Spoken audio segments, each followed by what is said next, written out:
this is a video for the ThieAudio Voyager 14, and I think it's number one, the best IM that I've gotten out of China. People say this is hype. You damn right. That's what I love to do. I love to get good stuff and to hype the fuck out of it, and the stuff that is not as great I do videos for, and the stuff that's less than that get unboxing, and they don't get more. So yeah, I'm hyping this. This was compared with the 64U12T and the Anole VX. I went through all of this music today with one interruption to grab some lunch, and besides that was tuning out all day, and now it's into the evening and I've come to my thoughts. In the bass, I'll go over the music after I explain this. One thing I would amend might be the mids are, yeah. Anyway, in the bass, I would say that the Voyager, probably due to its 4 BAs taking care of the bass, is number one. It with the DX160 using the same track, Salt Shaker by the Ying Yang. Somebody said that they listen to it. Did you do the PEQ? Did you go to 60 Hertz? And did you up it 16 dB? Because that will make the crinkle on the FiO FH7. So please, if you're going to use this, use the PEQ, and mine crinkles. If yours doesn't, that might be part of the problem with my FH7. The 64U12T doesn't like that at all. As a matter of fact, it does what is called like a tone out by some people, where BAs, when they're pushed to their there's a parameter limit for everything. Like an airplane, if it goes over its parameters, a wing will rip off and everybody dies. Like, that's what happens when you exceed the tolerances for something. Balance armatures, like drivers, if you take a regular dynamic driver and you exceed its what it was designed for, it will start to crinkle. I can do that with the FH7s. It's not supposed to do that. I do it and it crinkles. That's not within the parameters of what it was supposed to do. The 64U12Ts with that DAP, with the PEQ at 60 Hertz, I said 55, but I'm doing it at 60 right now, and at 16, it tones out. The Anole VX does very close to the same. The Voyager 14 does not. As a matter of fact, I found a piece of aluminum and I was going to put these on it and crank it up and see if it danced, because it will vibrate in your ears. It's very impressive. I have not had that experience with balanced armatures before. I don't know if I've done that specific, drill with a PEQ, but I will from now on. But out of these three, this will do that. And it does it very close to the same way that the Dunu 3001 does, which is a stunner. The 64U12T gets third place in the bass because, as my note says, bass can be too soft. If anybody owns the 64U12T like I do, in my opinion, the weak point of it is probably the bass. It's kind of soft. Other people say that's the greatest point. For me, it's not. The greatest point of the U12T is the mids. That's the best point for me, is the mids. That's what I think. And also the treble. I did a video before about the U12T, and I said the treble was weird. When I listened today and I listened to this and to that and to the Anole, it sounded different, but in its own way. Not bad. So I'm not being non-critical, but it sounded good with the music that I listened to, and I've written it all down right here. In the mids, I'd say the U12T's specialty is the mids.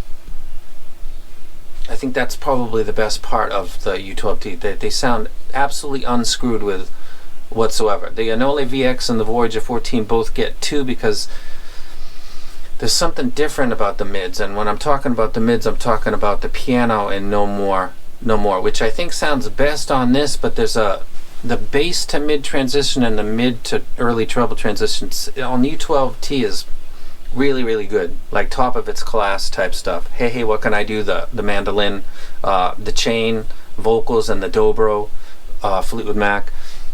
They sound exceptional on the VX and the Voyager 14, and on the U12T they sound like perfect monitors for somebody that they're kind of like monitors in a way, I guess. And actually, I wrote treble sounded off before. Okay, that's Anole VX. The U12Ts are kind of, I guess, could be used as monitors too in a way. They're not really. Just the bass, I think, holds it back. So the mids, I would say, on the U12T would probably be the best. On the treble, I'd say push, because listening to all of this stuff, and in the treble in particular, it's been such a long time by Boston. Still haven't found what I'm looking for. Live version U2, the crowd at 40 seconds plus clapping and the back and forth that's going on there. Peter Frampton, Def Leppard, Bringing on the Heartbreak. That's got a lot of space in it.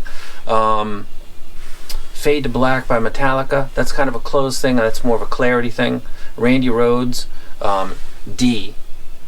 I don't know if you know Ozzy Osbourne, but there's a very unique interlude in Blizzard of Oz, and it's called D, and it's basically Randy Rhoads, who was I think he was a trained classical guitarist. Randy Rhoads of the Flying Polka Dot V was actually a trained classical musician of guitar, maybe other instruments. He died in a plane crash because the pilot was doing stupid shit, I think, trying to buzz Ozzy's tour bus, I think.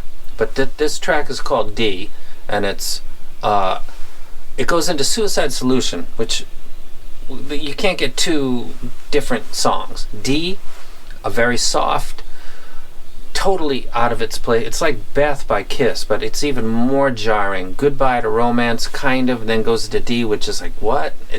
Am I on another? Like, did something happen? And then Suicide Solution punches you in the face. It's crazy. But I'm using that for resolution now because you can hear Randy's pulls, plucks, finger slides, tapping, everything. You can hear it really, really good at different levels, and I'd say with the ThieAudio, you can hear it better than the other ones. Resolution and detail, the Voyager 14 is another level. The S8F was number one for 6 months. Think about that for a second. 6 months. For most of the time that I kept the top list, because it's got so much detail and it doesn't really step wrong in a, like, if this it's just not something that you might listen to for a long, long time unless you listen at lower volumes. It's a very intense, probably the best that Fearless has done, and they just did the S8Z, and I think it's a good follow-up to the S8F, which I think was the best of the S series, in my opinion.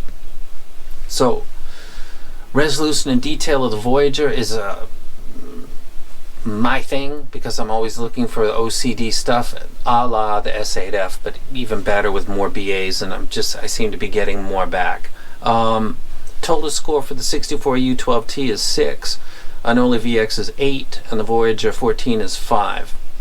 Notes, massive stage it's just huge. Anole VX, relatively balanced, almost monitoring to the ear, which is not that different from the U12T, but maybe more so. Like I would take the Anole over the 64 because of the bass. I think that's an Achilles heel for the U12T in this reviewer's opinion. And the Anole VX doesn't really step wrong anywhere, but its balance is kind of if you had a set of something that was flat, like there was no elevation anywhere, because of the way the human ear hears the loudness curve, it would sound pretty bad. There has to be certain compensations for us as humans and the way that we listen. The Anole VX is very relatively balanced, and that is its good and bad thing. You're not getting slammed by bass, you're not getting pierced by treble. There's a certain lack of excitement, and I'm not talking V excitement, I'm just talking like lively. It doesn't sound very lively at all when compared. Both the U12T and the Anole VX are kind of like that, whereas the Voyager seems to be a little more alive in the S8F kind of way and blow out to a wide stage, which the S8F didn't necessarily really do. So that's my ranking. I think that the Voyager 14 is the best. Was this like predetermined? I'm a human being and I fell in love with these, but I sat down and I listened, and I did a couple lists before where the results surprised me, because as I wrote them down I thought, oh, that's not how I thought. I'll link to those videos if you want, but I've done videos before where I did not expect what happened at the end. This is looking at this after it was done and then calculating it and looking at the total. That doesn't look too odd to me. Just the treble sounds better than it did on the first try with the U12T. That's the competition that it's with right now, and also I think I'm paying more attention now because of the system, and I think this ADI 2 DAC is better than whatever I was listening to before. So all listening impressions were done with this, because this thing is legit. So let's get into music. For bass, let me show you something real quick, because this is what this is. This is what this is. That's real nice. Boom, boom. Stop it, stop it, stop it, stop it, stop it. Okay, here's a good shot. This is Violent Femmes. They're older now. It's a really, really simple set, and I used to say to everybody that I like the Please Do Not Go track because it sounds like the bassist has got his strings a little loose. Like, because you can hear the life of the bass notes are a little longer than is expected. And if you watch this live, Please Do Not Go, acoustic from Violent Femmes, 91X San Diego. Who would thumb this down, for Christ's sakes? My thumb had that. I think I already did, but it was on another computer. It looks, you can see him when he's pulling the strings. He's actually using a pick, and the strings look like they're loose when he's playing it. So you can go ahead and check this out if you want. But let me get out of this and go to Violent Tupac. This was not 2011. This was like 1983 or something like that. This was quite a way back. This is like a great hits of Violent Femmes. This was just absolutely epic. So please do not go right here. Jen. I'm speeding up. You can check it on YouTube. Great intro, and the bass is at the beginning, so your brain is kind of focusing on it. The same with the Doobie Brothers taking it to the street.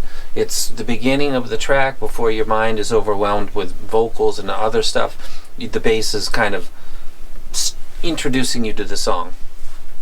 And with that track, with the Violent Femmes, Please Do Not Go, with Bone Crusher, Grip in the Grain remix with Bun B and Little Flip, and Doobie Brothers taken to the street, the power of the Voyager 14 just sounds like it's like the Legend X compared to its peers. The Legend X has this like powerful sound due to the two Weapon X drivers or whatever they're called. This is what this is to the U12T, and you know, where are those? I don't want stuff all over my table, man. Every time I do, I had cables pulling up, and no, I'm not doing it. By the way, if you guys, nobody noticed when I put the Fearless box on the table. Not a person asked me. I did a video about a month ago, 2 months ago, and I had two Anole boxes, one on top of the other, on the table, in the frame, and nobody asked me, why do you have two VXs? Who does that? I traded one, and the other one came because I told my chick I wanted to get it, and she decided to grab it without telling me, and I was like, I got another one coming. I traded it, and so I thought, put them both in the frame and see if anybody noticed. Nope, nobody noticed. So I'm always putting stuff in the frame and seeing if people get it, and a lot of times they don't. I look at a photograph and I see the background first, and then I see the intended subject of the photograph. Edges to the center, not center to the edges. So I guess I do that on purpose because I look myself for stuff like that. So the bass is the ThieAudio Voyager 14. That's it. And at the same time, the weakness of the U12T is probably the bass in this collection right here. Now we go to the mids. I would say that the U12T, I think its specialty and its popularity is the bass to mids and the mids to treble. The transitions are where stuff can get kind of messed up. As a matter of fact, that's where it most often happens, where the issue of sound is bass to mid transition. It's bleeding. Mids to treble, there's a scoop before you get to the treble, or there's a ski slope, like a ski jump. Those transitions are really hard to do. The U12T nails it. That's probably why they're popular. I think that they're hyped by people that there's some people in this hobby I trust, and I communicate with them. The ones that I don't communicate with them.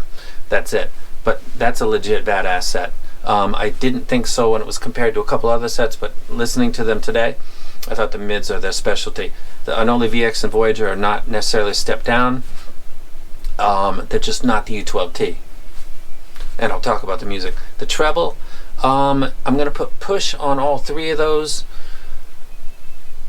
He's copping out. No, I can't pick out something. They sound slightly different, but none of them don't sound great.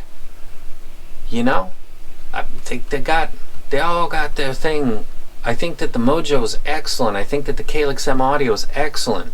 I think that the Low 2 PAW 5000 Mark II is excellent, but they're different versions of excellent. I think that the treble of all three of these is very, very good. I couldn't find something to say, no, that's a problem. Now let me look at my notes before I finish with that. Notes. U12T, bass can be soft. Treble sounded off before, okay now. This is while I had this sitting right here. Anole VX, relatively balanced, almost monitoring tune to ear. Yeah, I'll go with that. And Voyager 14, I just wrote massive stage. Because it does sound huge. So let's get a look at the music. Let's do this one more time. Let's go back. So this is the Please Do Not Go by the Violent Femmes. This is the chain intro, and this is something called a dobro, if you don't know. And this is the instrument that's being played at the beginning of the chain. If you didn't know that, now you know it. Now let's get a little bit more info.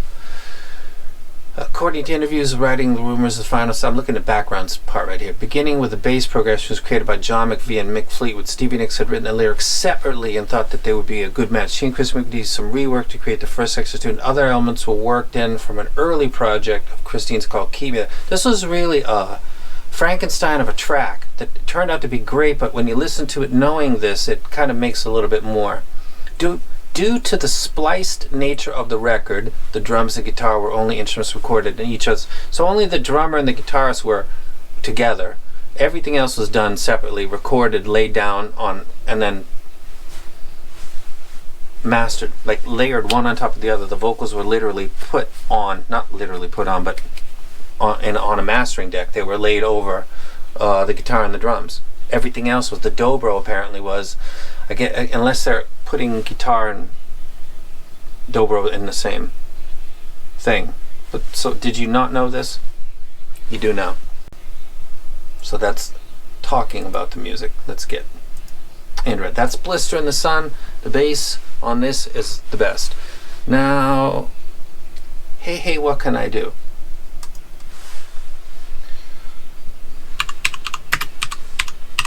I do this on purpose because you guys can follow this. This is not vague talking about heights and widths and anything like that. What am I looking for? What am I looking for? I'm looking for this right here.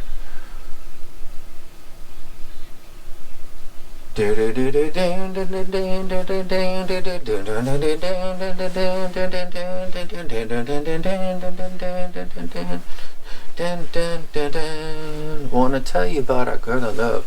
She looks so fine. She's the only one that I'm in need of. Maybe somewhere she can be all mine. I wanna tell her that I love her so. Dude. So this is starting out with John Paul Jones playing mandolin, and maybe Jimmy Page is also playing a guitar at about the same time. Though I think the mandolin is the start, and then the guitar comes in behind him and kind of follows where the mandolin is playing the lead. This is something that I listen to kind of get the mids, because those instruments are crossing the mids, and also Robert Plant sounds awesome on this set. More so than the other two. The mids on the U12T are excellent, but it's a really non-exciting playback with great mids. This is very lively. Hey, what can I do? Listen to the cymbal strikes on this track. This is an excellent track for listening to cymbal strikes. Cymbal strikes have a lifespan in milliseconds, microseconds, quarter seconds, half seconds. That if that is cut off because of the tuning, you'll know it because it'll be incomplete. If that is gone because of the tuning, it'll sound like I said yesterday with my stupid analogy about dropping a Brillo pad onto a like a, without thinking that drummers actually have like essentially Brillo pads on the end of sticks sometimes. And actually, I think we were just looking at a drummer doing something kind of similar to that.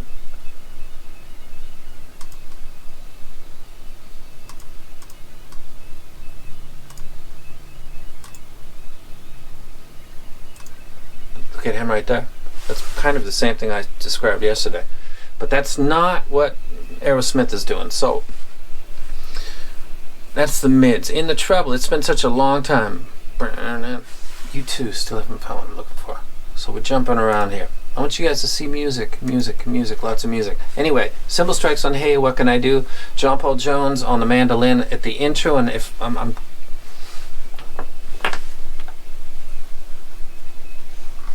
excuse me just a second.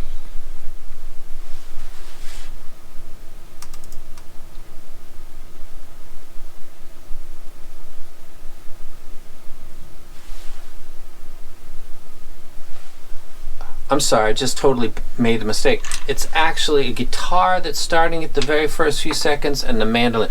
Jun jun jun jun jun jun jun jun jun jun.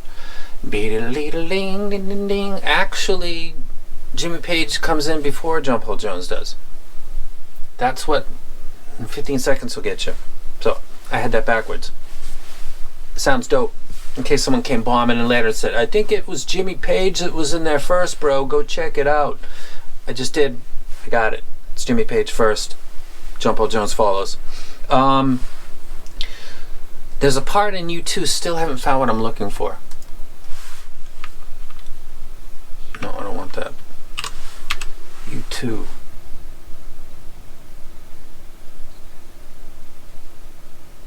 Is this one I'm looking for?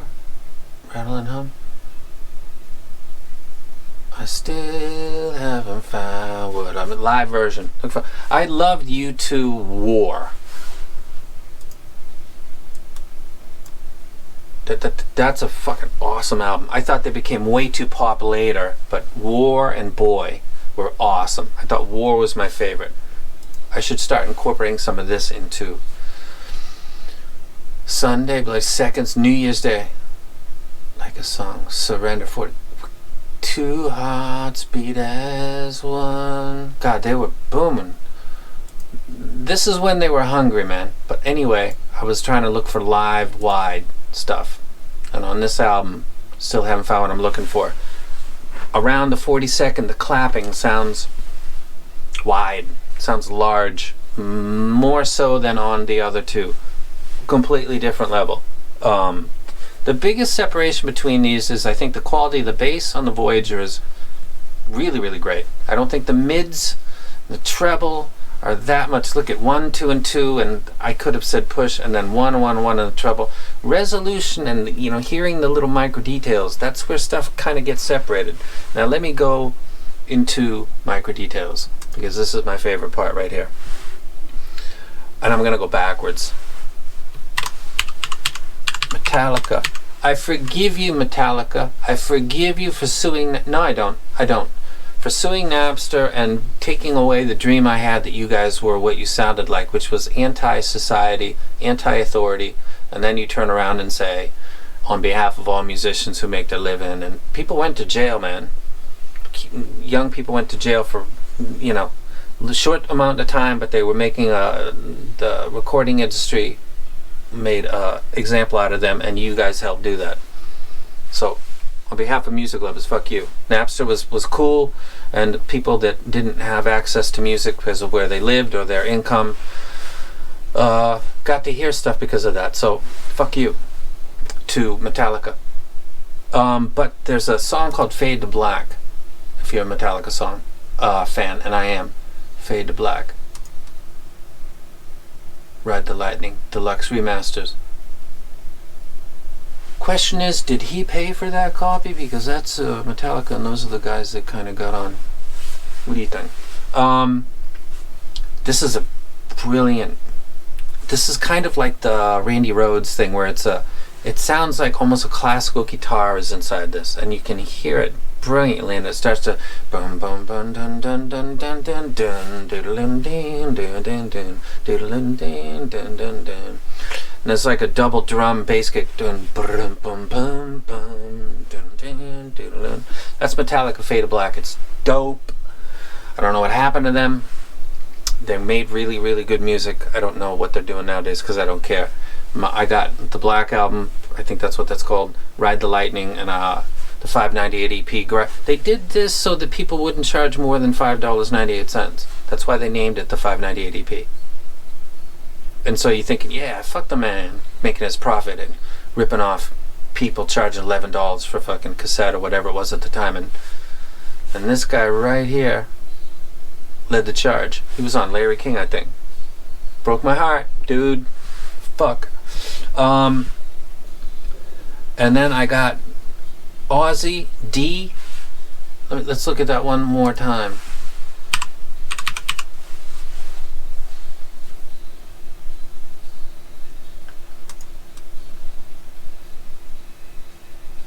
Listen to this if you've never heard it, and then listen to what follows it. It's it's like Genesis with everything in next, and then right to Armageddon.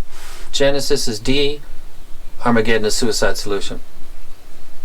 It's brilliant by Ozzy, and it gave a little insight that the guy with the flying polka dot V was really, really good at playing the guitar. So if you want to hear that, it's just a little snippet, and it was actually an outtake that was never intended to be put on the album, according to people who talked about Randy Rhoads in the album. That was not like him thinking he was doing his best. He was not happy with that being put on there, but I think people they thought, this would be neat. You know, when you produce an album, you're trying to create something like this should go first, this should go second. When we put this was not even, he could play better, a lot better. I think I've seen footage of him doing even better than this, but this is D, and I'm listening to micro details on this, and it sounded like on the Voyager 14 it was better. It was just it was like being there more so than the other two. Let me say now that that top one is $2,200 at least. Now it's an older model, and the Anole VX is about the same, between 22 to 25, and they have something that's going to be replacing that right now. So these are literally double the price, and these sound better than those two. And I'm not even angry about it, man. I paid for the U12T, I paid for the Anole VX, and I traded for the other one, and I'm not angry. It's the way the hobby goes, and this is just my opinion, but I'm using music. Let's look at this for the record one more time. Bass Evaluation, Violent Femmes, Please Do Not Go, Bone Crusher, Grip in the Grain remix with Bun B and Little Flip, Doobie Brothers, Taking It to the Street, Mids, Aerosmith, No More, mostly piano, Led Zeppelin, Hey Hey What Can I Do, Mandolin, which is actually following the guitar.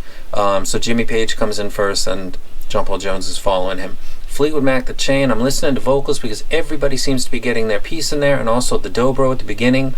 I'm listening to that because I know that like guitar pretty much crosses all the way up through the treble. So if that is slightly recessed, it will be noticeable, and it really wasn't the case in any of the three sets. Treble and stage are pretty much combined because treble that is recessed is going to create a lack of stage. Treble that is emphasized is going to create an illusion of stage, depending on the approximate elevations. It's been such a long time by Boston. U2 still haven't found what I'm looking for. Live version, crowd clapping, 40-second plus in particular. Peter Frampton, Do You Feel Like I Do. Def Leppard, Bringing On the Heartbreak.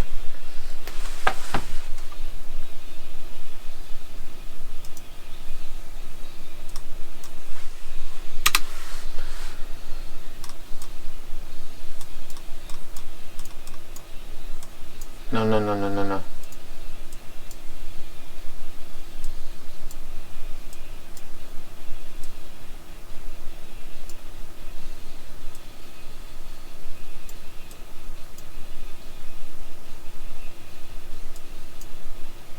I just wanted to show my Def Leppard collection. High and Dry. Def Leppard, High and Dry. They were talking about these guys when they were young, like the new Led Zeppelin. And they had a name that was kind of like that. Leopard, Zeppelin, Def. lead. There was like these little things that they were trying to do. I'm going to tell you a little story about this right here.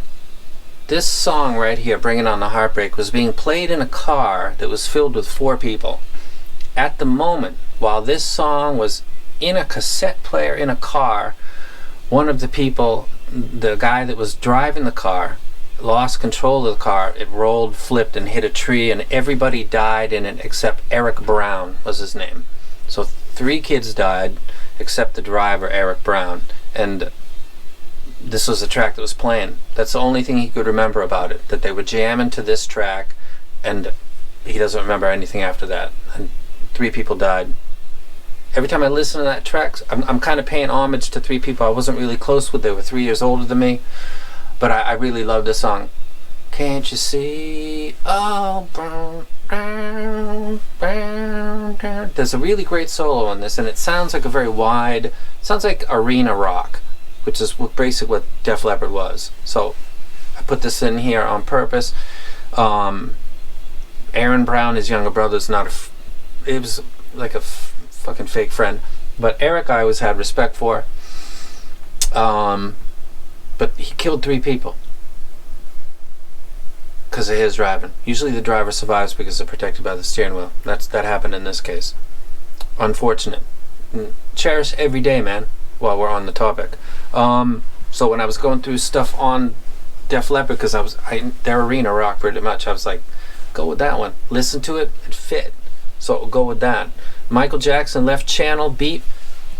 I can actually catch it on this. Today I listened to it and I can catch it, I confirm that. But I could also catch it on the U12T. I could not catch it on the Anole VX. Hence the resolution detail being ranked 1, 2, 3. It's got more drivers in the treble too, so everything sounds like it's on steroids. On the Run by Pink Floyd, the ability to catch the woman that's talking about the gate and the passport in Rome sounds more, I can catch more of it on the Voyager 14 than I can on the other 2. That's that one example where it seems like it's on another level. Like there's certain things, I don't know why. It's resolution, I guess, what that comes down to. And then D by Ozzy.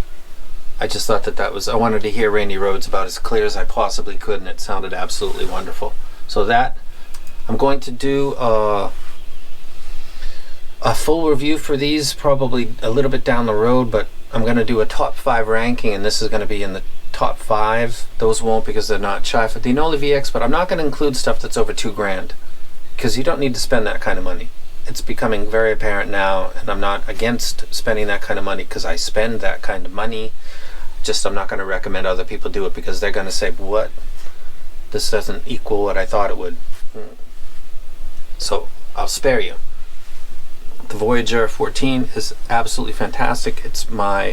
I think that the Fearless S8F was the legit boss for 6 months, and after that, I don't know. It never had anything to do with sales because you don't keep the same thing for 6 months. That's a half a year, man, as number one if you're using it as a cell tool. It just, I couldn't find anything. And then I heard the Rollins and I thought, that's a total different take, but I confused different with good. And I think the Roland is very good, but it's people have to know that the treble, you're not going to hear it the way you used to. So that was an error by me that caused me to shut the whole thing down for a little while and consider, what is this for and who is it for? It's for you guys, and it's for music, and it's for hearing it, and I'm showing you the music I listen to. I'm being very specific as much as I can be, and based on this music, with those 3 being compared, I think the Voyager 14 is the best set. I'll stick to that based on what I just showed you. I cannot be any more specific than I just was. I think that if you spent $900+ on this set, it's a good investment. I think you can keep it for a long time. I think it plays any genre, and I don't think it really stumbles at any spot. And you're getting playback that costs other people $2,000+ because that's what those other 2 cost, and I think they're not even better than this $990 set. So thank you for watching. I got this on because I turned the heater off because I don't want the background sound. That's how committed I am. I'm a soldier. okay, I'm overselling it a little bit, but I'm actually, it must be, my legs are freezing because I don't have a double pants. I just got regular pants on. So that's it. That was a long video, but it has to be because this is the king, and I'm out.